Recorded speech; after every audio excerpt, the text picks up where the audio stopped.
नमस्कार, स्वागत है आपका राज्यसभा टेलीविजन के खास कार्यक्रम सम्मान में। सम्मान के जरिए हम आपकी मुलाकात ऐसे व्यक्तियों से करवाते हैं जिन्होंने न सिर्फ अपनी नई सोच और नई तकनीक के जरिए समाज में एक नए बदलाव की कोशिश की है, बल्कि उन्हें देश का सर्वोच्च नागरिक सम्मान यानी कि पद्म सम्मान 2019 में मिला है। पद्म सम्मान वैसे तो बहुत सारे क्षेत्रों में लोगों को मिला है, जैसे कृषि, विकास, साहित्य। और आज के इस प्रोग्राम की कड़ी में हम आपकी मुलाकात ऐसे व्यक्तियों से करवाएंगे जिन्होंने समाज सेवा में एक नया कीर्तिमान स्थापित किया है। आइए आपको आज के पैनलिस्ट से आपका परिचय करवाते हैं। हमारे साथ जुड़ रहे हैं देवरअली प्रकाश राव, जो कि उड़ीसा से जुड़े हुए हैं, और आपको बता दें कि पिछले 54 सालों से ये चाय बेचने का काम करते हैं और छोटी सी आय में जो इनके पास से पैसे बचते हैं उस पैसे को वो गरीब बच्चों को पढ़ाने का काम कर रहे हैं। और इस समय एक छोटा सा कमरे का एक विद्यालय चलाते हैं जिसमें 80 से 82 गरीब बच्चों को ये शिक्षा दे रहे हैं। तो आपका बहुत बहुत स्वागत है और बहुत बहुत बधाइयाँ आपको पद्म सम्मान मिलने पर। हमारे साथ जुड़ रही हैं मुक्ताबेन पंकज कुमार दागली, जो कि गुजरात के अमरेली डिस्ट्रिक्ट से आती हैं। और मैं आपको बता दूं कि 7 साल की उम्र में इन्हें मेनिंजाइटिस हुई और उन्होंने अपने दोनों आंखों की रोशनी खो दी, लेकिन कभी भी जीवन में ये हताश नहीं हुई और ना ही इन्होंने जीवन में पीछे मुड़ के देखा कि इनका जीवन कैसे चलेगा। और आज स्थिति ये है कि आज ये बहुत सारी दृष्टि बाधित महिलाओं को प्रशिक्षण दे रही हैं, उन्हें शिक्षित कर रही हैं और एक जीवन का पूर्ण मूल्य जिसे कहा जाए उस तरह से ऐसी महिलाओं को वो ट्रेन कर रही हैं, शिक्षित कर रही हैं और उन्हें एक पूर्ण जीवन देने का इनका योगदान रहा है। तो मुक्ता जी, आपका बहुत बहुत स्वागत है और बहुत बहुत बधाई आपको पद्म सम्मान मिलने पर। जी नमस्कार। हमारे साथ जुड़ रहे हैं डॉक्टर रजनीकांत, जो कि वाराणसी से आते हैं। और वाराणसी, जैसा कि आप सभी जानते हैं, कि बुनकरों का शहर माना गया है। और एक समय था जब बुनकरों का जो हुनर था वो बिल्कुल लुप्त होता जा रहा था, और कैसे उसको ये मेन स्ट्रीम में डॉक्टर रजनीकांत बुनकरों को लेकर आए, उनके लिए लड़ाइयाँ लड़ी, न सिर्फ कानूनी लड़ाई बल्कि अंतर्राष्ट्रीय लेवल पर भी उन्होंने बुनकरों के लिए बहुत बड़ी लड़ाइयाँ लड़ी हैं। तो रजनीकांत जी, आपका बहुत बहुत स्वागत है और बहुत बहुत बधाई पद्म सम्मान मिलने पर। हमारे साथ जुड़ रहे हैं महेश शर्मा जी, जो कि मध्य प्रदेश के झाबुआ डिस्ट्रिक्ट से आते हैं। और मैं आपको बता दूं कि जो इनकी पहचान है, लोग इन्हें झाबुआ का गांधी कहते हैं, क्योंकि झाबुआ के आदिवासियों के बीच में जिस तरह से सादगी भरे जीवन के साथ इन्होंने जल संरक्षण, पर्यावरण संरक्षण का काम किया है, वो अपने आप में एक मिसाल है। तो महेश शर्मा जी, आपका बहुत बहुत स्वागत है हमारे कार्यक्रम सम्मान में और आपको बहुत बहुत बधाइयाँ कि आपको पद्मश्री का सम्मान मिला है। तो आज की चर्चा की शुरुआत हम करेंगे प्रकाश राव जी से कि मेरा पहला जो सवाल है कि जो चाय बेचने का काम जो व्यक्ति करता है, तो मानी सी बात है कि आपकी आय इतनी ज़्यादा नहीं होती, लेकिन उस छोटी सी आय में एक स्कूल चलाना और 80 से 82 बच्चों को शिक्षित करना, ये कितना बड़ा चैलेंज है और ये कैसे आपको इस बात की प्रेरणा मिली? जी देखिए, चाय बेचना तो मेरा वृत्ति है, पर मैं बचपन में बहुत अच्छा पढ़ता था। I was a scholarship student. In class 5 I got scholarship. पर मेरे को पिताजी छोटी सी उम्र में चाय के काम में लगा दिए, क्योंकि मेरे पिताजी सेकेंड वर्ल्ड वॉर के वेटरन थे। वहाँ से वापसी के बाद उन्हें कोई काम ना मिलने की वजह से उन्होंने सिर्फ 5 रुपये में एक चाय की दुकान शुरुआत की थी। ये आज से 56 साल पहले की बात है। तो उसी चाय की दुकान में मैं घर का बड़ा होने के नाते मेरे को पिताजी को इस काम में मदद करना पड़ता था, सुबह से लेकर रात तक, कोयला तोड़ना, चूल्हा जलाना, ऐसा। तो ये काम करते करते 17 साल होते होते मैं बीमार पड़ गया और मुझे टीबी हो गई, पैरालिसिस हो गया, कमर से नीचे का हिस्सा नहीं चलता था, पाँव की उंगलियां भी नहीं हिलते थे। तो दिन भर पिताजी को चाय के काम में मदद करना और रात को मैं केरोसिन लैंप में रात भर पढ़ाई भी करता था, क्योंकि मैं पढ़ना चाहता था। मैं अच्छा डॉक्टर बनना चाहता था, मैं अच्छा खेलता था, एक अच्छा स्पोर्ट्स स्टार बनना चाहता था, मैं अच्छा फुटबॉल खेलता था, अच्छा फुटबॉलर था। पर ना ही मैं बन पाया पढ़ के डॉक्टर, और ना ही बन पाया एक अच्छा स्पोर्ट्स स्टार खिलाड़ी। लेकिन तो आपकी पढ़ाई में अवरोध कैसे आया? आप क्यों अपनी पढ़ाई पूरी नहीं कर पाए? जी, मैं वहीं जा रहा हूँ।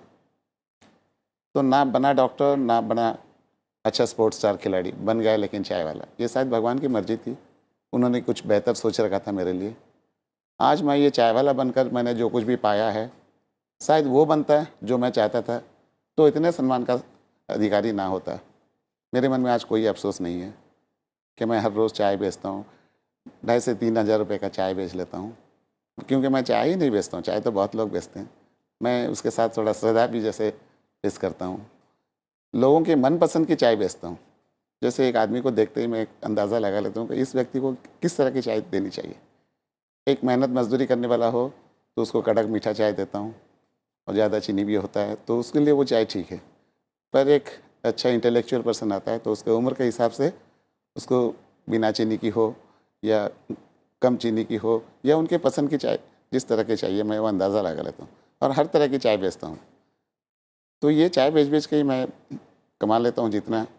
मेरे परिवार चलाने के लिए ये बहुत कुछ होता है। छोटा परिवार है, मैं 2 कन्या पिता हूँ। नीलू जी आप जैसे मेरे 2 बेटियाँ हैं और मैं बहुत ही गर्व करता हूँ कि मैं 2 कन्या पिता हूँ। और यही चाय की दुकान से कमाई से कम में जीना।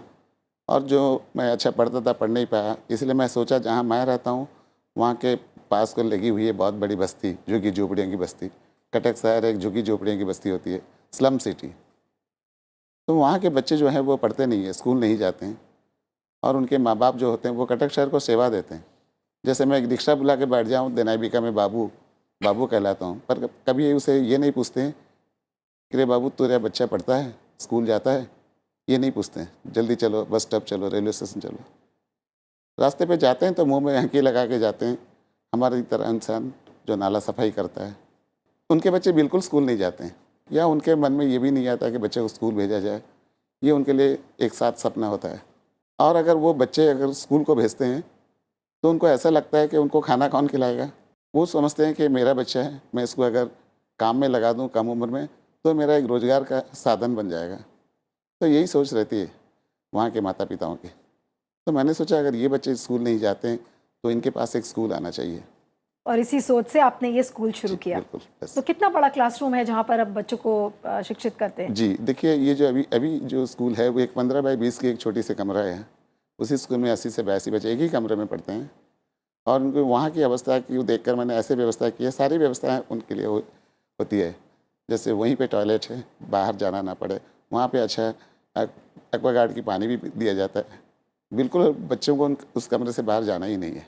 एक छोटा सा एक्सटेंशन रूम है जहाँ पे छोटे से बच्चे, जो बच्चे पढ़ने नहीं केवल खाने के उम्मीद में पढ़ने आते हैं, जैसे 3 से लेके बच्चे ऐसे हैं कि 5-6 साल तक जो बच्चे स्कूल नहीं आने वाले, वो लोग सब वहाँ पे इसलिए आते हैं, उनके माता पिता वहाँ छोड़ के जाते हैं काम में, मेहनत मजदूरी पे, रोज़मर्रा की काम में, ताकि उनके मन में ये विश्वास है कि मेरी बच्ची अगर स्कूल गई है तो भूखी वापस नहीं आएगी। तो जो ये मिड डे मील्स जो कार्यक्रम था सरकार का वो इसी उद्देश्य से था। जब एनरोलमेंट्स बहुत कम हुआ करते थे तो बच्चे इस लालच में कि कम से कम वो क्लासरूम आएंगे और इसी बहाने पढ़ाई होगी। तो आपको सरकार से कोई समर्थन ऐसा मिलता है जिससे कि आप बच्चों को उनका भोजन प्रोवाइड करा सके? जी देखिए मैम, मैं इन बच्चों के भूख को समझता हूँ। अब की बात है, ये 20 साल पहले की बात है। उस समय में ऐसे मिड डे मील की व्यवस्था नहीं थी। तब मेरे मन में ये आया था कि अगर इन बच्चों को पढ़ाने के लिए इनकी भूख को समझना पड़ेगा। तो मैं इन बच्चों को जब स्कूल आते हैं तो स्कूल आने से पहले मेरी चाय की दुकान में से हर रोज़ मैं ये स्कूल शुरुआत की थी केवल 100 ml मिल्क और एक टूटी फूटी बिस्किट, इसी लालच देकर ही मैं बच्चों को पढ़ाता था। बाद में मैंने सोचा कि ये बच्चों को केवल अगर एक वक्त की दाल चावल भी दिया जाए तो ये बच्चे ज़रूर उमड़ पड़ेंगे पढ़ने के लिए।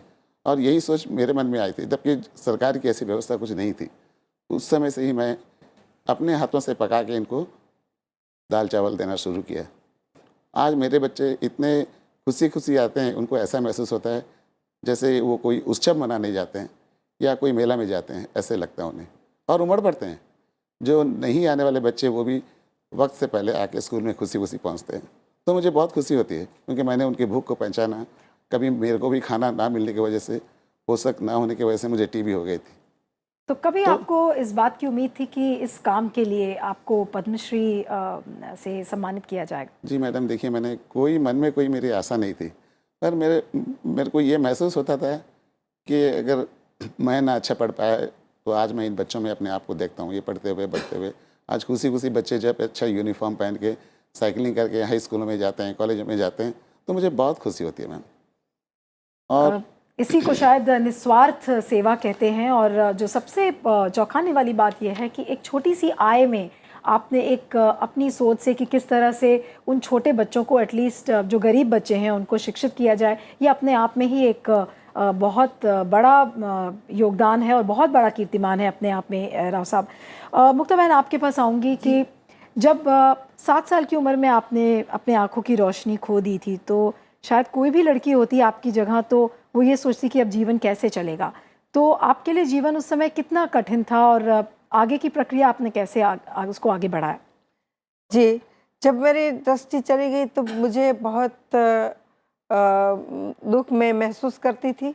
मेरे बराबर वाले जो दोस्त हैं वो मेरे साथ नहीं खेलते थे और जो मेरी पढ़ाई का शौक़ था वो स्कूल जाने का बंद हो गया था और मेरी दृष्टि चले जाने के हिसाब से मेरे माँ-बाप भी बहुत दुखी थे और वो सोचते थे कि क्या किया जाए इसके लिए।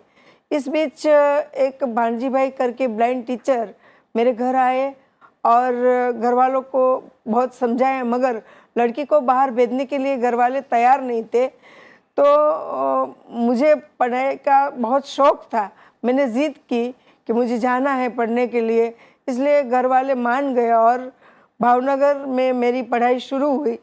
जब पढ़ाई शुरू हुई तब मुझे बहुत ये था कि मैं पढ़ लिख कर अच्छी बिजनेसमैन बनूं, अच्छा काम करूं, ऐसा।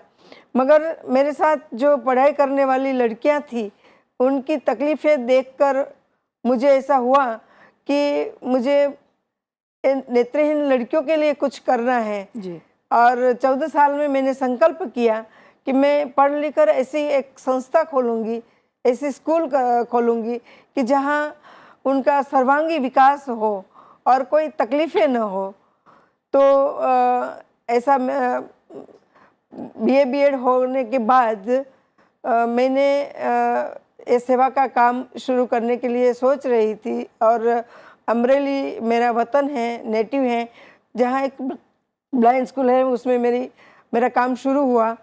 तो वहाँ मैंने ऐसा सोचा था कि मैं काम ही करूँगी सेवा के क्षेत्र में, शादी नहीं करूँगी, मगर सेवा के काम में सहयोग देने के लिए और शादी के बाद खुद के बच्चे नहीं करने के लिए ये 2 बातें स्वीकारने वाले पंकज डगली से 84 में शादी की और हम दोनों इस काम में जुट गए और 96 में खुद के पैसे से खुद के घर में एक 4 लड़कियों से शाला शुरू की। जी। आज 850 लड़कियां और लड़के हमारे 5 जो ब्रांच है उसमें पढ़ाई कर रहे हैं, पुनर्वास का काम कर रहे हैं, पुनर्वास की ट्रेनिंग ले रहे हैं और सबको रहने का, खाने का, पीने का आदि सब तबीबी सुविधा निःशुल्क दी जाती है। और सुरेंद्रनगर में लड़कियों का यूनिट है, उसमें पढ़ाई के साथ वोकेशनल ट्रेनिंग और गृह विज्ञान की तालीम देते हैं और अच्छी गृहिणी तैयार हो जाने के बाद उनके लिए अच्छा लड़का ढूंढकर उनकी शादी करते हैं और अब तक 198 की शादी की है और जिनको करने वाले नहीं उनके पहली डिलीवरी भी करते हैं, बच्चा लेकर जाते हैं तो सब सामान दे के उनको भेजते हैं। और 20 माताएं ऐसी हैं बुज़ुर्ग जो जिनको दिखाई नहीं देती, उनका बेटा बेटी बन के हम उनकी सेवा कर रहे हैं। और 35 लड़कियां नीलू जी ऐसी हैं जिनको दिखाई नहीं देता है मगर मंदमती है, साथ में डेफ है और ऑर्थोपेडिक हैंडीकैप है और अपना खुद कुछ नहीं कर सकती है। ट्रेनिंग देने के बाद 25 लड़कियां ऐसी हैं कि जिनको टॉयलेट सेंस आ गई है, थोड़ा घूमना फिरना आ गया है और वो अपने आप थोड़ा कर लेती है, मगर 10 लड़कियां ऐसी हैं कि जो कुछ कर पाती नहीं, उनका अस्तित्व का भी उनको ख्याल नहीं है जी। तो उन सबको 35 लड़कियों को सुबह नहलाना, उनका साफ सुफ करना आदि सब हम खुद ही करते हैं, उनके लिए कोई नौकर नहीं रखे। और उनका विकास होने के लिए पहली बार हमने भारत में नेत्रहीन लड़कियों के लिए मिस गुजरात, पहली बार क्रिकेट का आयोजन हमने भारत में नेत्रहीन लड़कियों के लिए 2008 में किया और आज उनके ब्लाइंड होती हैं लड़कियां मगर उनको होम साइंस की ट्रेनिंग दी नहीं जाती है और शादी के बाद घर काम और खाना पकाने का तो कंपलसरी होता है। सबके पास इतने पैसे नहीं होते कि जो नौकर रख कर वो सब करवा सके। तो हम तो कुकिंग का काम सिखाते थे, मगर गुजरात में और कोई नहीं सिखाते थे, इसलिए हमने कुकिंग कंपटीशन का आयोजन भारत में सबसे पहले किया जी। और ऐसा कि एक गुजरात भर में से 150 लड़कियां कुकिंग कंपटीशन में आती हैं और अच्छी तरह वो खाना पकाती हैं। सबको इंडिविजुअली किचन खड़ा कर दिया जाता है और ईटीवी जीटीवी के जजेस आते हैं और जज का काम करते हैं। बिल्कुल। और तो किस तरह से आपने दिव्यांगों का जो सर्वांग विकास करने का जो एक कीर्तिमान बनाया है, वो अपने आप में एक बहुत बड़ी मिसाल है। मुक्ता बहन, आपसे जो चर्चा का जो एक सिलसिला है वो जारी रहेगा। आपके पास आऊँगी डॉक्टर रजनीकांत की बुनकरों को जो एक बढ़ावा मिला और जो जीआई स्टेटस उनके कामों को दिया गया, इसमें आपका एक बहुत बड़ा योगदान रहा है। कहाँ से ये यात्रा शुरू हुई और अब किधर को निकल पड़े हैं?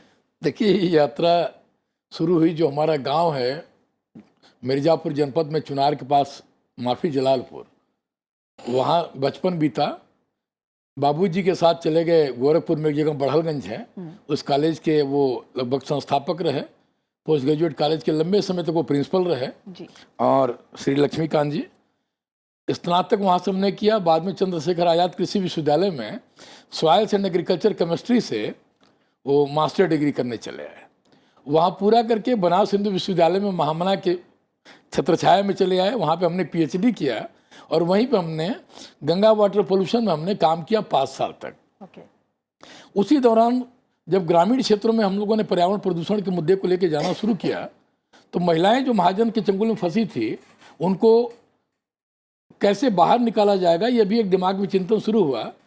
1991 में संस्था ह्यूमन वेलफेयर एसोसिएशन बनी और 93 आते आते हमने महामना को प्रणाम करके उस कैंपस से इस समाज सेवी संस्था ह्यूमन वेलफेयर में चले आए और वह एक दौर लंबा शुरू हुआ। भूमिहीन महिलाओं को कृषि के अधिकार से जोड़ना, सतत खेती की बात करना, बच्चों के अधिकार की बात, चाइल्ड राइट के ऊपर में काम करना शुरू किया। साड़ी में और जो दूसरे उद्योगों में बच्चे काम करते थे उनको शिक्षा की मुख्यधारा से जोड़ना। 1.25 लाख बच्चे लगभग उससे लाभान्वित हुए सीधे सीधे। वो चाहे स्कूल रहे हों, मदरसे रहे हों, उनके बच्चों से, और लड़कियां उसमें बहुत बड़े पैमाने पर करीब 42-43 हज़ार तो लड़कियां ही सिर्फ रही जो कि उससे जुड़ी हुई हैं।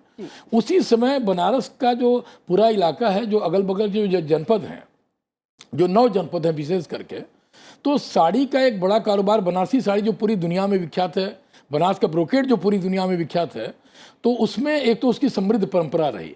इसके अलावा 9-10 हस्तशिल्प ऐसे हैं और जिसमें भदोही की कालीन है, मिर्ज़ापुर की दरी है, मेटल का रिपोजी क्राफ्ट है, गुलाबी मीनाकारी है, निजामाबाद की ब्लैक पॉटरी है, वाराणसी की ग्लास बीड्स है, स्टोन साफ्ट का जाली का क्राफ्ट है, हाथी के अंदर हाथी उसमें बनाई जाती है, वॉल हैंगिंग का क्राफ्ट है।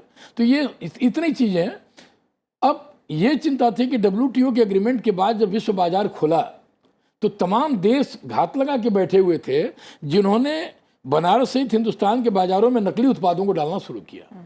और बनारसी साड़ी के सामने भी एक संकट उत्पन्न हुआ। जो हैंडलूम पे साड़ियाँ बनती थी उसकी नकल मशीन पे होना शुरू हो गया और हथकरघा बुनकरों की संख्या धीरे धीरे कम होती जा रही थी। उनके सामने संकट था, पलायन शुरू हो गया और बड़ी बहुत ही विचित्र स्थिति उत्पन्न हो गई थी और उपभोक्ताओं को नकली सामान दिया जाना शुरू हो गया। तो उपभोक्ताओं के साथ में चीटिंग हुई और हथकरघा बुनकरों का जीवन संकट में पड़ना शुरू हुआ। उसी समय जोग्राफिकल इंडिकेशन, भौगोलिक उपदर्शन जिसको कहते हैं, इंटेलेक्चुअल प्रॉपर्टी राइट में, बौद्धिक संपदा अधिकार में उसका एक स्टेटस है। तो उसमें पार्लियामेंट में जब ये पास हो गया तो 2006 में हमने बनारस साड़ी ब्रोकेट के लिए बनारस बुनकर समिति को साथ में लेकर के और हमने चेन्नई की कोर्ट में एप्लीकेशन फाइल किया, जिसमें कि टेक्सटाइल कमेटी ने और भारत सरकार ने हमको उसमें सहयोग प्रदान किया। तो ये कानूनी लड़ाई आपकी कितनी साल तक चली? उसमें यूनाइटेड नेशन ने भी सपोर्ट किया और 2 साल की लंबी कानूनी लड़ाई के बाद सितंबर 2009 में बनारस साड़ी और ब्रोकेट को देश की बौद्धिक संपदा का दर्जा मिला। और उसके बाद वो जो श्रृंखला शुरू हुई, फिर वो भदोही की कालीन से लेकर 10 उत्पाद तक वो आ गया और 20 लाख लोगों को कानूनी संरक्षण प्राप्त हुआ, जिसका का पूरा कारोबार वर्तमान समय में 20,500 करोड़ का है। तो बनारस पूर्वांचल की जो एक समृद्ध विरासत रही है कला को लेकर, शिल्प को लेकर के, तो ये एक पूरा अभियान सामने आ गया और देश के जीडीपी में एक बड़ा कंट्रीब्यूशन आया। जहां माइग्रेशन हो रहा था, माइग्रेशन स्टॉप हो गया। सरकार ने ढेर सारी परियोजनाओं को लाना शुरू कर दिया। वर्तमान समय में सरकार ने तो और भी तमाम सशक्त प्रयास इस तरह के किए कि जिससे उनको सरकारी योजनाओं का सीधे सीधे लाभ मिल सके। बाजार 28 से 32% बढ़ गया। और सबसे बड़ी बात यह कि जो बुनकरों के जीवन में जो बदलाव आया वो भी अपने आप में एकदम। और एक मिसाल थी। उपभोक्ता अब असली सामान की बात कर रहे हैं, गुणवत्ता के सामान की बात कर रहे हैं। तो बुनकरों की मजदूरी बढ़ी, शिल्पियों की मजदूरी बढ़ी। और जिन चीज को लोग जानते भी नहीं थे, बनारस में तो लोग सिर्फ बनारस साड़ी की बात करते थे, लेकिन ऐसे तमाम शिल्प, हस्तशिल्प वहाँ पे, जिसमें कि कसेरा समुदाय के लोग काम करते हैं, दलित समुदाय के लोग काम करते हैं, पिछड़ी जाति के लोग काम करते हैं, अल्पसंख्यक तो है ही है, उसमें महिलाएं काम करती हैं। तो उन चीज़ों का एक जो पूरा समावेश हुआ और लोगों ने जानना शुरू किया। 7 और हैंडीक्राफ्ट के ऐसे उत्पाद हैं मिर्जापुर से लेकर गोरखपुर के बीच में, जिसमें कि गोरखपुर का टेराकोटा भी शामिल है, मिर्जापुर के पीतल बर्तन है, चुनार का बलुआ पत्थर उसमें शामिल है, sand stone, red clay glace pottery है, हैंड ब्लॉक प्रिंट है। इसके भी जीआई पंजीकरण की प्रक्रिया शुरू हो चुकी है। और हमें लगता है कि जो भारत का भूभाग शिल्प के लिए, कला के लिए, हथकारी बुनकरी के लिए जाना जाता था, जिसके वजह से हम सोने की चिड़िया कहते थे इस देश को, वो वापस धीरे धीरे वो गौरव फिर से लौटने लगा है। और दूसरे जगह की राज्य सरकारें भी अब इसके लिए प्रयास कर रही हैं। जैसे अभी हाल ही में पिथौरागढ़ में उत्तराखंड की सरकार ने, वहाँ के जिला प्रशासन ने हमारे साथ में एक एमओयू साइन किया। अच्छा। उत्तर प्रदेश में भी 10 जो 1 डिस्ट्रिक्ट 1 प्रोडक्ट के उत्पाद है, एक जनपद एक उत्पाद, उसमें 10 उत्पादों को लेकर के जीआई पंजीकरण की प्रक्रिया शुरू हो गई। तो हमें लगता है कि आने वाले समय में जो इस देश की समृद्ध विरासत रही है, कला रही है, संस्कृति रही है, शिल्प रहा है, तो ये वापस फिर से धीरे धीरे लौटना शुरू हो गया। और एक बार फिर से एक बड़ी ऊंचाई पे ये देश जाएगा। हम विज्ञान में तरक्की कर रहे हैं, लेकिन शिल्प के क्षेत्र में बहुत आगे रहे हैं। वो हमें लगता है कि शायद वापस वो गौरव फिर से आने का क्षण है। आपको सुनने के बाद ये लग रहा है कि अगर एक सक्रिय सरकार हो और एक बिल्कुल जो दृढ़ निश्चय वाला एक समाज सेवी हो, तो शायद समाज का पूरा जो एक चेहरा है वो बदल जाता है। और आपने एक बहुत बड़ा कीर्तिमान स्थापित किया है, किस तरह से जीआई स्टेटस को लाकर और कैसे पूरे वाराणसी और पूर्वांचल की जो शक्ल बदली है, उसका बहुत बड़ा क्रेडिट आपको जाता है। हमारे जैसे लोग तो कभी कल्पना ही नहीं किए थे कि मतलब कि पद्म सम्मान जैसी जो ये चीज़ें हैं वो हम लोग उस श्रेणी में शामिल हो सकते हैं। शायद ये पारदर्शी सरकार का, प्रधानमंत्री जी का ये तरीका उनका अपना खोजने का, कि हमारे जैसे जो और साथी यहाँ पे बैठे उनको खोज करके उन्होंने निकाला, उस श्रेणी में शामिल किया है। तो रजनीकांत जी, अब अगला पड़ाव क्या है? इतना लंबा जो एक आपकी यात्रा रही है, जिस तरह से आपने पूरे समाज का चेहरा बदला, अब आगे आप कहाँ देखते हैं अपने आप को? देखिए, हम अपने आप को उसी समुदाय के साथ में देख रहे हैं। देश के दूसरे हिस्सों में भी, वो चाहे पूर्वोत्तर का भारत हो या दक्षिण भारत हो या उड़ीसा से लेकर छत्तीसगढ़ झारखंड का इलाका हो या अभी भी उत्तर प्रदेश है, बहुत बड़े पैमाने पे आज भी हथकरघा से काम करने वाले बुनकर हैं। करोड़ों की तादाद में शिल्पी हैं, जिनका बहुत बड़ा योगदान इस देश के जीडीपी में है। और वो पूरी दुनिया में ये यहाँ की चीज़ों को पहुँचाने का काम कर रहे हैं। तो हम सरकार से भी अब ये आग्रह करते हैं कि देश के दूसरे हिस्सों में भी, बनारस सहित, ये बड़े पैमाने पे जीआई और पोस्ट जीआई की गतिविधियों को बुनकरों के लिए, शिल्पियों के लिए बड़े पैमाने पे और भी सकारात्मक योजनाओं को शुरू किया जाए, जिससे कि करोड़ों लोगों के जीवन में बदलाव आ सके और उनको स्पेशल इंसेंटिव मिले, एक्सपोर्ट बढ़े, उसके माध्यम से जो असली उत्पादक है उसको उसका फ़ायदा मिले। चाहे वो कृषि के क्षेत्र में जीआई की बात हो, फूड प्रोडक्ट के क्षेत्र में जीआई की बात हो, शिल्प में जीआई की बात हो, या अन्य भी जो प्राकृतिक चीज़ें हैं, जो प्राकृतिक संसाधन है, क्योंकि ये देश विविधताओं से भरा हुआ है। तो अपार संभावनाएं हैं। और सरकार आने वाले समय में जिस तेज़ी से काम कर रही है इस दिशा में, बौद्धिक संपदा अधिकार के संरक्षण में, इंटेलेक्चुअल प्रॉपर्टी राइट के प्रोटेक्शन और प्रमोशन में, हमें लग रहा है कि इस तेजी से अगर काम और आगे बढ़ता रहेगा तो फिर से ये भूभाग पूरा भारत का सोने की चिड़िया बनेगा और एक समृद्ध विरासत को आगे बढ़ा सकेगा। बिल्कुल। और आपने सही कहा कि जो मौजूदा सरकार है वो एक सक्रिय सरकार है, और सक्रिय सरकार जब संभावनाओं की तलाश में निकलती है तो कहीं ना कहीं, जैसा आपने कहा, कि सोने की चिड़िया शायद फिर से वापस आ जाएगी। आइए अब लेते हैं एक छोटा सा ब्रेक, और ब्रेक के बाद सम्मान की चर्चा जारी रहेगी।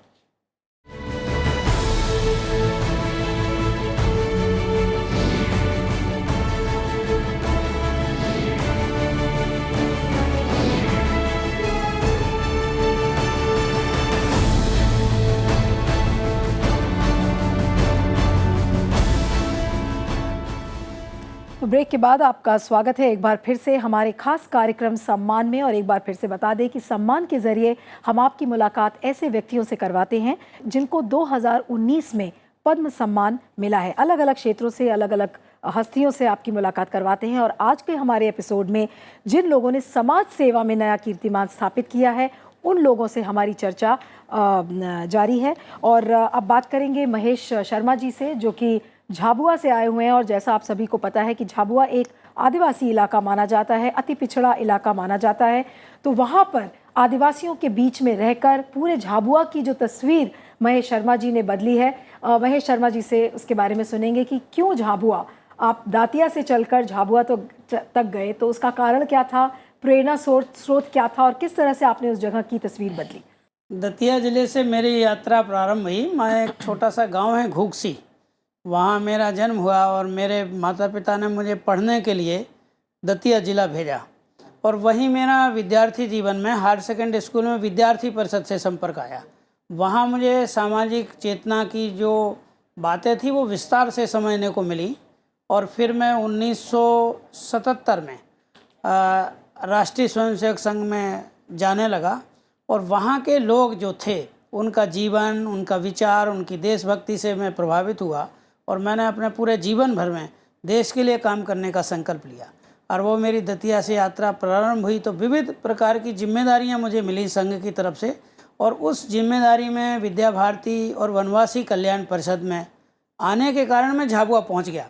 और झाबुआ में 1998 में आया और वहाँ रह कर के मुझे ध्यान में आया कि हमारे समाज में ऐसे लोग भी रहते हैं कि जो शायद आज के युग में ऐसे लोगों को देख कर के जीना बहुत मुश्किल है। और वहाँ के प्रति लोगों की छवि अच्छी नहीं थी, अच्छा नहीं मानते थे झाबुआ ज़िले के लोगों को। तो मुझे ध्यान में आया कि जिस प्रकार की इमेज झाबुआ ज़िले के समाज की बनाई गई है वह वैसा समाज नहीं है जो निकट जाने से दिखाई देता है। लेकिन शर्मा जी, जब जनजातियों और ट्राइबल्स के बीच में जब काम करना एक बहुत आसान बात नहीं है, और जब दातिया से आप चलकर इन लोगों के बीच में गए तो शुरू में जो एक ट्रस्ट डेफिसिट होता है, जो एक विश्वसनीयता बनाई जाती है, वो आपने कैसे बनाया, कैसे उनका विश्वास हासिल किया? ये बात सही है कि मुझे उनके और मेरे बीच में विश्वास बनाने के लिए मुझे 4 से 5 साल लगे।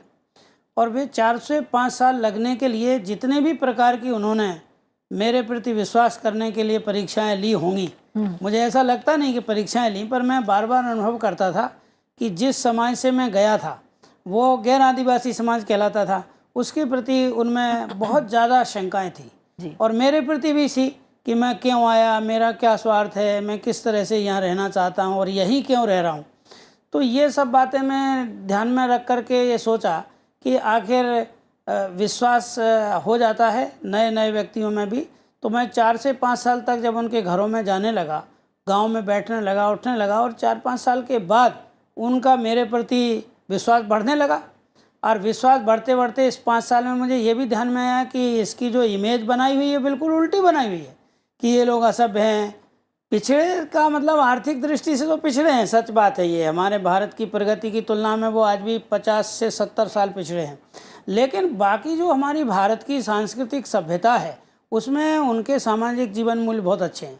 और मुझे लगा कि इन जीवन मूल्यों के आधार पर जो समाज इतने हजारों साल से रह रहा है उस समाज की प्रगति जल्दी हो सकती है।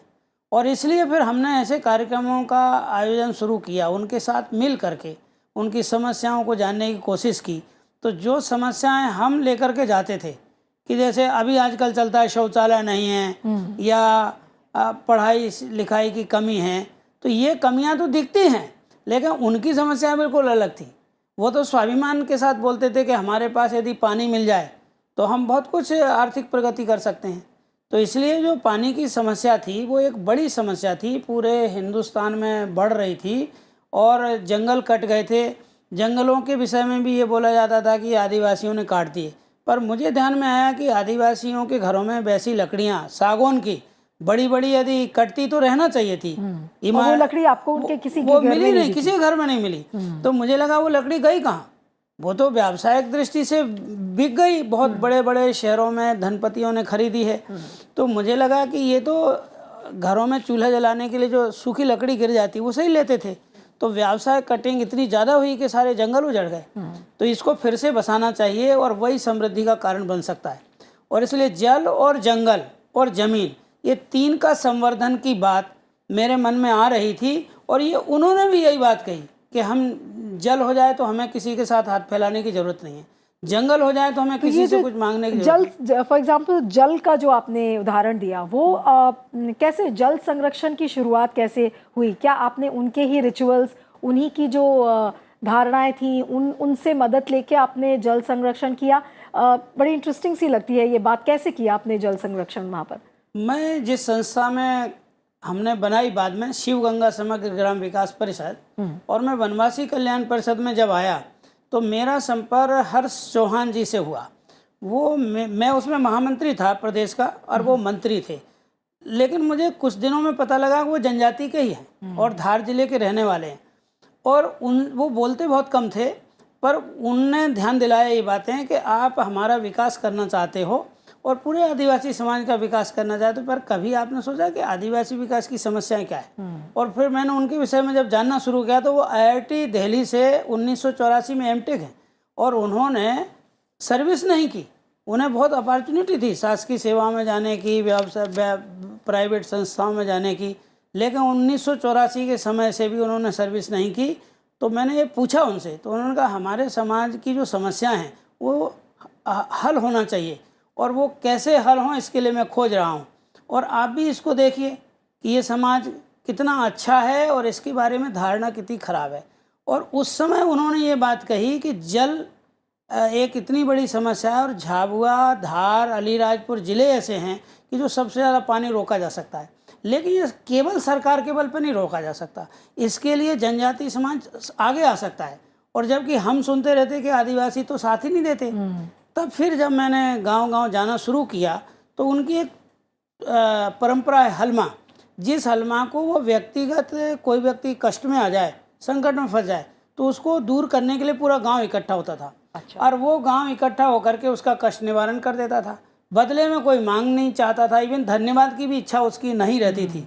तो हर जी से बात करते हुए ध्यान में आया कि आप सोचिए कि किसी समाज में यदि ये गुण है तो इस गुण के बल पे हम समाज में कितना बदल कर सकते हैं।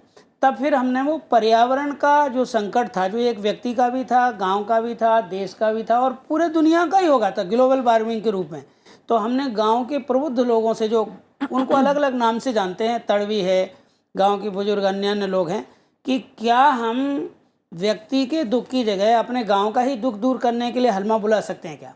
और इसमें उन्होंने उत्साह जताया। तो उसमें एक कठिनाई आ रही थी कि उन्हें परस्पर ये विश्वास नहीं था कि इस काम के लिए हमारे गांव के दूसरे लोग आ जाएंगे या दूसरे गांव के हमारे गांव में आ जाएंगे। लेकिन उन्हें खुद विश्वास था कि वो पहुंचेंगे। ये बात मुझे 2000 लोगों ने कही। मैं इतने गांव में घूमता था तो हर एक से बोलता था, गांव में 10 घर 50 घरों में जाता, तो मैं 2000 लोगों ने मुझे कहा कि हम आएंगे, पर इसमें दूसरे कैसे आएंगे? तो मुझे ये लगा कि जब मुझसे 2000 कह रहे हैं और इनसे नहीं बोल रहे हैं, तो मैं तो पता है कि 2000 लोग आएंगे। तब वो हमने जब बुलाया तो उसमें 1200 लोग आए। और उन 1200 लोगों में गेती, फावड़ा, तगाड़ी लेकर के जब आए तो मुझे लगा कि ये तो सचमुच एक बहुत बड़ी ताकत है। और हमारी ग्लोबल वार्मिंग की कितनी बड़ी बातचीत चलती है, सेमिनार होती है, लेकिन ये समस्या तो जमीनी स्तर पर काम करने से ही हल होगी। और इस समाज में शारीरिक श्रम भी है और संगठन से मिलकर काम करने का भी गुण है, क्योंकि वो मजदूरी करते हैं ना, तो 50-50, 100-100, 150-150 लोग काम करते हैं, महीनों करते हैं, स्टेमिना भी है। तो जब हमने पहले साल काम किया तो वो पानी रोकने का किया। तो बेसिकली अब अभी जितने अभियान जो आप चला रहे हैं वो उनके सहयोग से ही चला रहे हैं, उन्हीं की परंपराओं को इस्तेमाल करके इन सारे अभियानों को आप आगे बढ़ाते हैं? उसमें हमने उनकी जो परंपराएं थी, ये समस्या चूँकि अकेली पानी की नहीं है, वास्तव में जंगल कट गए, धरती पे भी उर्वरकता घट गई रासायनिक खादों के प्रयोग से। तो हमने पुरानी जो बातें देखी झाबुआ, अलीराजपुर में, कि आज भी आप जाके देखेंगे कि बहुत प्रचार होता है कि आप ज़्यादा खाद डालेंगे तो ज़्यादा हो जाएगा। अभी भी वो इसको रोकते हैं कि इससे ज़मीन बिगड़ती है। बेसिकली ऑर्गेनिक फार्मिंग वो आज कर रहे हैं। हाँ, मतलब उनकी भावना है कि इससे ज़मीन बिगड़ती है। तो वो हमको ध्यान में आया कि जल, जंगल, ज़मीन और जानवर भी, क्योंकि जानवरों से ही तो खाद बनता है, गोबर बनता है, दूध दही होता है, पौष्टिक जीवन बनता है, तो इनका संवर्धन किया जाए। और ये संवर्धन की जो परंपरा है वह माता वन नाम से एक प्रसिद्धि है कि वहाँ गांव-गांव के अंदर जो जंगल हैं तो कोई 4 हेक्टेयर का है, कोई 5 हेक्टेयर का है, कहीं 2 हेक्टेयर का है, कहीं-कहीं 2 वर्ग किलोमीटर के हैं, कि उसमें खड़ी हुई लकड़ी कितनी ही कीमती हो उसे गांव वाले नहीं काटते। सूख करके गिरी हुई लकड़ी को भी घर में जलाने नहीं आते। तो मुझे लगा कि ये परंपरा भी तो बड़ी संवर्धन की है, और ये यदि छोटे स्थान में है तो क्या हम पूरे गांव के जंगल के रूप में इसे विकसित कर सकते हैं। और इसमें उनकी सहमति मिली और फिर हमने माता वन के रूप में वृक्ष लगाए जो कट चुके थे, नष्ट से हो गए थे, लुप्त प्राय होते जा रहे थे। तो वो माता वन के रूप में जंगल का नवनिर्माण, वर्षा जल को रोकने के कारण से जल संवर्धन और जैविक खेती, जो कि हमने उसका नाम दिया प्राकृतिक खेती। कि आपके यहाँ जैविक तो है ही नहीं, आप तो प्राकृतिक ही कर रहे हो। तो आपने वाकई में जो एक मिसाल दी है वो ये है कि संवर्धन और विकास जी। शायद एक ही सिक्के के दो पहलू हैं, और बिल्कुल उन्हें सही जब बात तक है। हम साथ नहीं चलाएंगे तो समाज का कल्याण नहीं हो सकता। ये आपने एक्चुअली करके दिखाया है, और ये कीर्तिमान जो आपको इस समय प्राप्त हुआ है, और शायद इसीलिए जो मुकाम आपने हासिल किया है, आप जैसे बहुत कम लोग हैं जो ये काम कर रहे हैं। महेश शर्मा जी, राव साहब आपके पास आऊँगी कि जब आपका जिक्र आता है तो मुझे प्रधानमंत्री नरेंद्र मोदी का वो एपिसोड याद आता है मन की बात का, जिसमें उन्होंने आपका स्पेसिफिकली नाम लेकर बोला था कि एक प्रकाश राव जी हैं जो चाय बेचने का काम करते हैं और साथ में ही वो इतने सारे बच्चों को शिक्षित कर रहे हैं। तो क्या आपको उम्मीद थी कि मन की बात प्रोग्राम में आपका ऐसे नाम लिया जाएगा? जी नहीं, देखिए मैं मन की बात जिस दिन उन्होंने कही थी 27 तारीख रविवार थी, मैं टीवी के सामने ही था। तो मैं सोचा कि 26 तारीख को मिला हूँ प्रधानमंत्री जी से मेरे बच्चों के साथ, और शायद मैं कुछ देखने को मिलेगा। मैं देखा मन की बात में प्रधानमंत्री जी ने एक बार नहीं 3-3 बार मेरा नाम लिए हैं, और वो ऐसे कह रहे थे जैसे अपना शक्ति के मूल केंद्र से कह रहे थे, लिबिडो से, जैसे तमसोमा ज्योतिर्गमय। ये वेद वाक्य हम सभी जानते हैं, पर कितने लोग इसको जीवन में उपयोग करते हैं। मैं पहली बार कटक गया, उड़ीसा गया था, और मैं एक गरीब चाय वाला डी प्रकाश राव जी से मिलने का मेरा परम सौभाग्य बोला। एक प्रधानमंत्री ऐसे कह सकते हैं, ये उनकी बड़प्पन है। एक आम आदमी के उसके कार्य को, मेरा नहीं, उसके कार्य को उन्होंने जिस तरह उन्होंने कहा है, शायद आज के इस पद्मश्री से मुझे वो दिन ज़्यादा अविस्मरणीय लग रही है, और मैं कभी नहीं भूलूंगा। एक चीज़ जो मुझे बड़ी अचंभित सी भी लगती है कि आपने इतने सारे लैंग्वेजेस पर जो आपका कंट्रोल है वो कैसे है? क्योंकि आपने अपनी पढ़ाई भी पूरी नहीं की, लेकिन आप अंग्रेज़ी भी जानते हैं, संस्कृत भी जानते हैं, मलयालम, कन्नड़, इतनी सारी लैंग्वेजेस का जो आपको सौभाग्य प्राप्त है वो कैसे? मैडम देखिए, जब मैं बचपन में बहुत अच्छा पढ़ता था, और ये लैंग्वेज सीखना भी मुझे मेरे इस चाय की दुकान से ही प्राप्त हुआ है। और मेरी चाय की दुकान ऐसा है कि मैं चाय तो सभी बेचते हैं, मैं चाय नहीं बेचता हूँ, चाय के साथ सदा बेचता हूँ। जैसे जिस तरह के लोग आते हैं, एक आम रिक्शा वाला भी आता है, एक मजदूर भी आता है, एक फिल्म स्टार भी आता है, सेलिब्रिटीज़ आते हैं, अच्छे अच्छे स्तर के लोग सब आते हैं। तो उनके बॉडी लैंग्वेज से मैं समझ जाता हूँ कि इनको किस तरह की भाषा से मैं बोलूँ तो वो उनको अच्छा लगे। तो मैं कोशिश करता रहता हूँ कि उनके उन्हीं भाषाओं में बात करने के लिए। अब समझिए वो किसी और से बात कर रहे हैं, उनके दोस्त से या किससे, मैं काम करते करते कान उधर रहता है मेरा, और मैं सुन लेता हूँ कि ये बंगाली में बोलते हैं, तो उनको बंगला में स्टार्ट कर देता हूँ, केमन अच्छन जॉल लागबे की। लेकिन राव साहब, आपको कभी ये इच्छा नहीं हुई कि अब काफ़ी हासिल कर लिया है मैंने और अब चाय बेचने का काम रोककर कुछ और काम करें, कभी ये इच्छा नहीं हुई? जी नहीं मैम, मुझे इस काम में बहुत बड़ा संतुष्टि मिलती थी, क्योंकि देखिए अगर हम अपनी काम को अगर सही तरह उसको अंजाम देना, तो उसमें एक जो काम की जो संतुष्टि होती है ना, वो मुझे महसूस होती थी। और मैं हर तरह ये जो लोगों से मिलना, उनको उनकी चाय भी देना ही एक सेवा है। और सबसे पहले तो संभाषण बता के उनसे पूछ के पहले पानी देता हूँ, फिर जाके उनको चाय पूछता हूँ। और ये जो सेवा है, इसमें मैं ऐसा नहीं कि मैं केवल उनको चाय बेचूँ या कुछ कमा लूँ। और सेवा भी एक ऐसा है कि उसमें मेरे को एक आत्मसंतोष मिलती है मैम, जो कि मुझे इससे मेरा सेहत भी अच्छा रहता है, और मेरा एक पहचान भी वहाँ बनता है कि चलो राव साहब के हाथ का चाय पियेंगे। तो ये मुझे अलग सम्मान है, और उनसे मैं बहुत कुछ सीखता रहता हूँ। और ये सीखना ही शायद मेरे को इतने सारे भाषा बोलने की मुझे एक लिंग्विस्टिक बना दिए। और बचपन में मैम मेरा एक आदत थी कि मैं I was learn a lot from the snippets. अगर समझिए एक चीरी फटी हुई कागज़ भी पढ़ा है ना, तो उसको मैं पहले फेंकने से पहले एक बार थोड़ा खोल के देख लेता था। अगर देख लिया तो वो रह गया मेरे ज़ुबान पे, बस वो रह गए।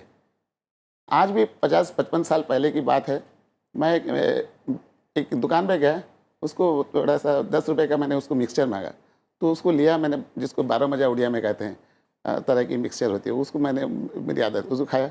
तो मैंने उसमें जो नमक मिर्च लगा तो उसको झाड़ के मैंने पढ़ा, तो देखा कि एक बहुत बढ़िया कोटेशन उसमें है। एक आश्रम में गुरुजी ने, वो चंदा मामा की कोटेशन है, ये मैं 55 साल की बात बोल रहा हूँ। उसमें ऐसे लिखा है, गुरुजी का जब अंत का समय आ गया तो वो अपने शिष्यों को बुला के, सबको अंतिम समय था, शिष्य गिरे हुए थे, अपनी ज़बान पहले दिखाई, फिर उसके बाद उन्होंने अपनी दांतें दिखाई, बोले देखो मेरे दांतें नहीं हैं पर मेरी ज़बान सलामत है। इसलिए है कि आप लोगों को जीवन में हमेशा नम्र होना है।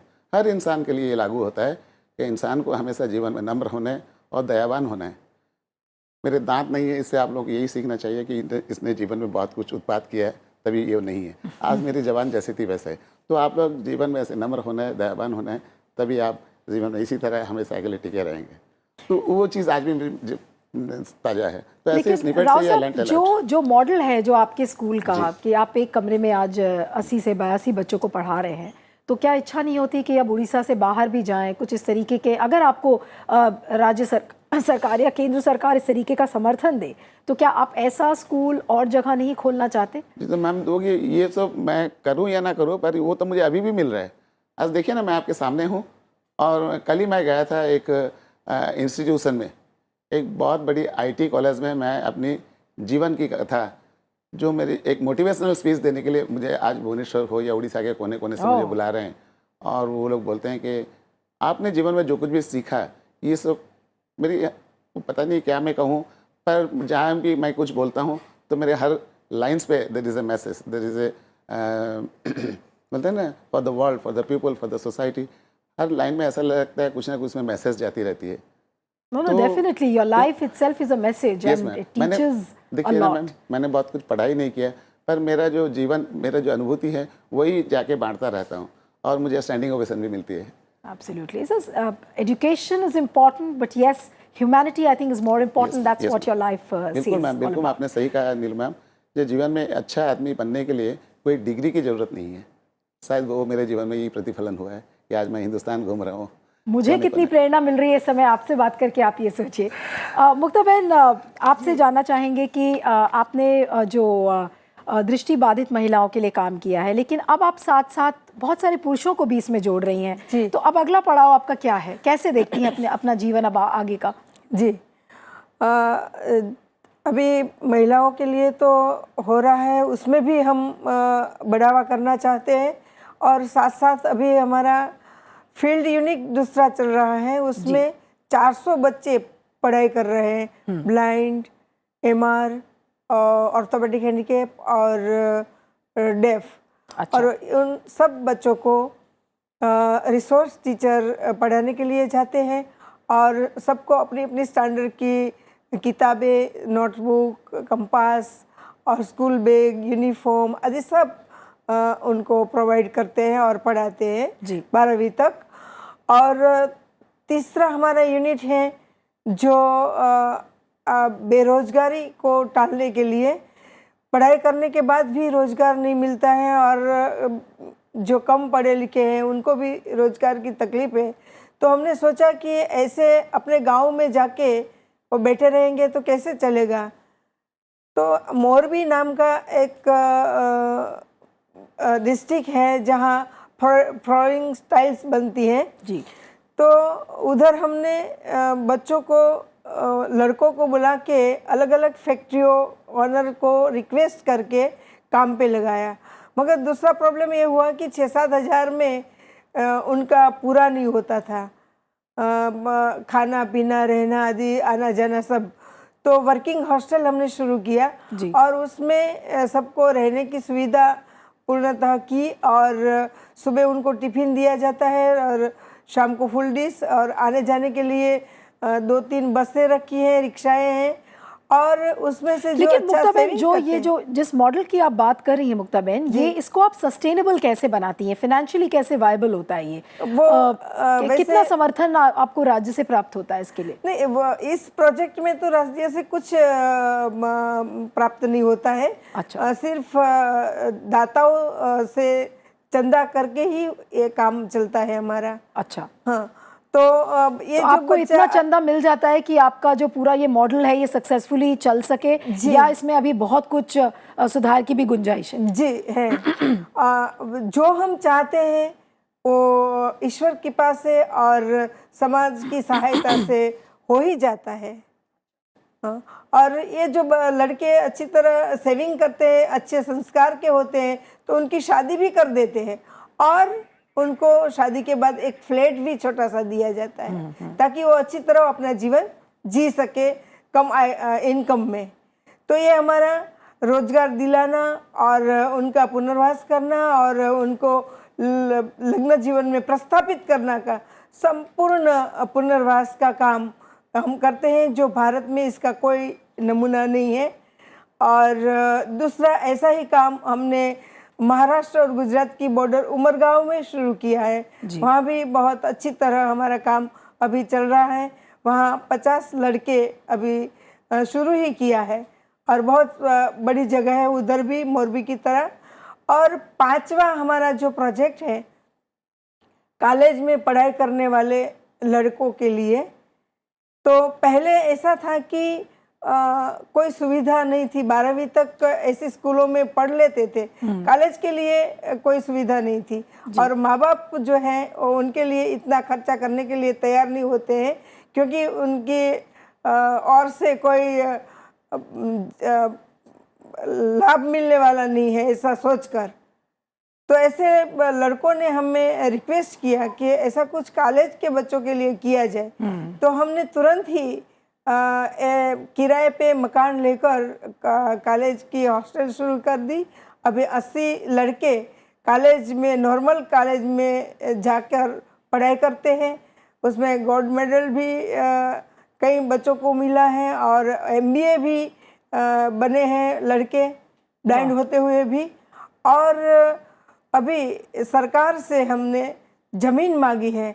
अगर अहमदाबाद सिटी में हमें ज़मीन मिल जाए तो हम 800 से 1000 लड़के के लिए हम मॉडल बनाना चाहते हैं कि सारे भारत में से नहीं, सारे वर्ल्ड में से ब्लाइंड लड़के आकर उधर अपनी पढ़ाई करें, अपने जीवन को विकसित करें। मुक्ता बहन, आपको सुनने के बाद ये लग रहा है कि जो ये पूरा जो जिन मॉडल्स का आपने जिक्र किया और जो अब आप चाहती हैं, तो जो भी दर्शक ये प्रोग्राम देख रहे हैं और राज्य सरकार और केंद्र सरकार जब ये प्रोग्राम देखेगी तो आई एम श्योर आपकी जो भी डिमांड्स हैं उसको फुलफ़िल किया जाएगा।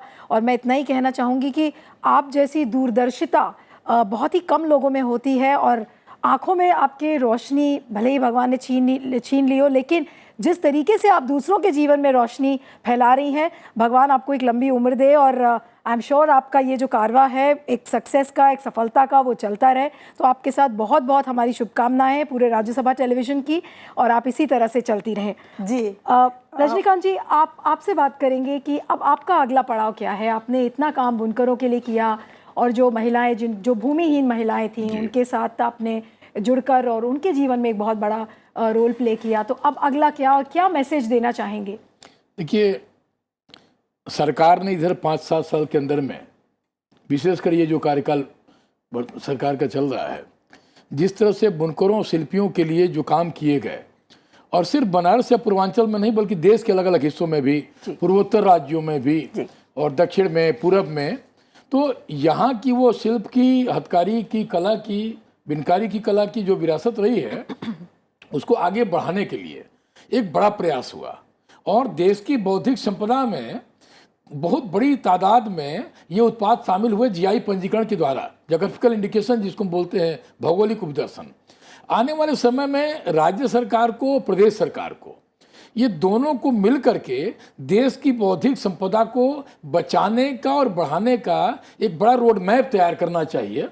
हम कई बार चर्चा करते हैं कि हम GI, आपने ऑलरेडी ये काम शुरू कर दिया है, बाकी प्रदेश ये काम शुरू हो चुका है।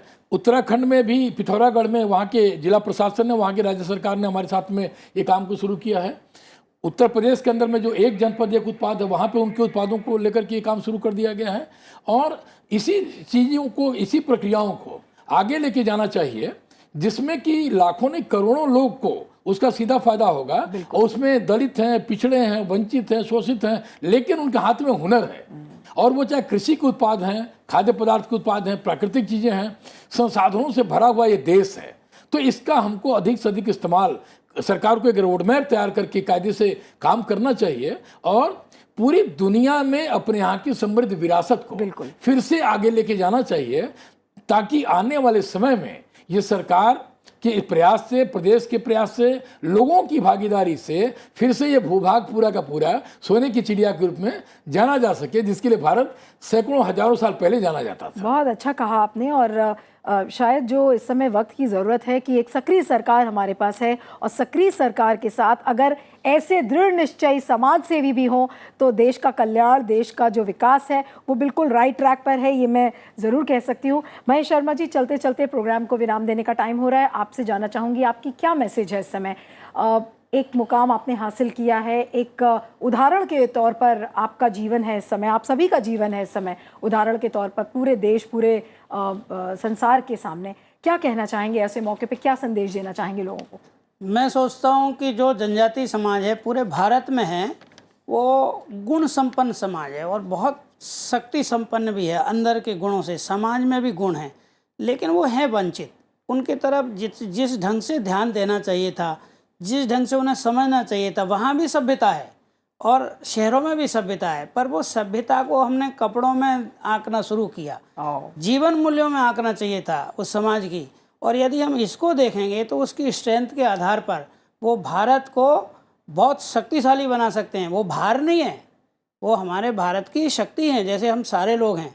तो मैं चाहता हूँ कि जनजातीय समाज, हमारा तो कार्यक्षेत्र बहुत छोटा है, अलीराजपुर झाबुआ जिला, और 2 लाख घर हैं उसमें। तो हम तो उनको उनकी विशेषताओं के साथ, स्वाभिमान के साथ स्वावलंबी बनाना चाहते हैं और उसके लिए उनके हुनर प्रशिक्षण पर काम कर रहे हैं, उनकी शिक्षा पर काम कर रहे हैं, माता बहनों के साथ मिलकर काम कर रहे हैं। तो हमने तो 2 लाख घरों को टारगेट किया है। 2 ज़िले हैं, अलीराजपुर जिला और झाबुआ जिला, और हम चाहते हैं कि जिस ढंग से उनका सहयोग मिला उसका कारण है उनके साथ हिलना मिलना। और शिवगंगा बोलती है कि आप ऊपर से प्रोग्राम बना के मत ले जाओ, उनके साथ इन्वॉल्व हो जाओ, फिर वो कार्य इवॉल्व होगा। और वो इवॉल्व होता है ना, वास्तव में वो समाज की ताकत होती है। हम उपदेश देना नहीं चाहते, उनके साथ मिलके काम कर रहे हैं। और जो भी सामाजिक कार्य है, इवन सरकार भी बड़ी संस्था है, उसे भी इसी रूप में चलना चाहिए कि समाज की शक्ति के आधार पर योजना बने, उसकी स्ट्रेंथ के आधार पर बने, और फिर वो सक्सेस होती है। ये आपने सही कहा। और आप सभी का जो योगदान है, चाहे वो राव साहब हो, मुक्ता बहन का योगदान हो, रजनीकांत जी का और आपका, कि किसी भी तरीके के शब्दों में आपका योगदान शायद आंकना बहुत मुश्किल होगा। लेकिन चलते चलते आप लोगों के लिए एक लाइन बोलना चाहूँगी जो कि शायद बहुत सही हिंदी के शब्दों में ना हो, लेकिन जो एक लोग बोलते हैं कि आप एक संसार और एक पहल अकेले शुरू करते हैं लेकिन कारवां अपने आप बनता जाता है। तो आप सभी को इस मौके पर बहुत बहुत बधाइयाँ, और ऐसे बड़े सम्मान के लिए आपको फिर से राज्यसभा टेलीविज़न की तरफ से बहुत बहुत बधाइयाँ। और इस कार्यक्रम को आज हम यही विराम देते हैं, आज की कड़ी को विराम देते हैं, लेकिन सम्मान का कारवां जारी रहेगा। तो आप सभी का बहुत बहुत धन्यवाद जो आप हमारे साथ जुड़े। नमस्कार। आपको भी धन्यवाद।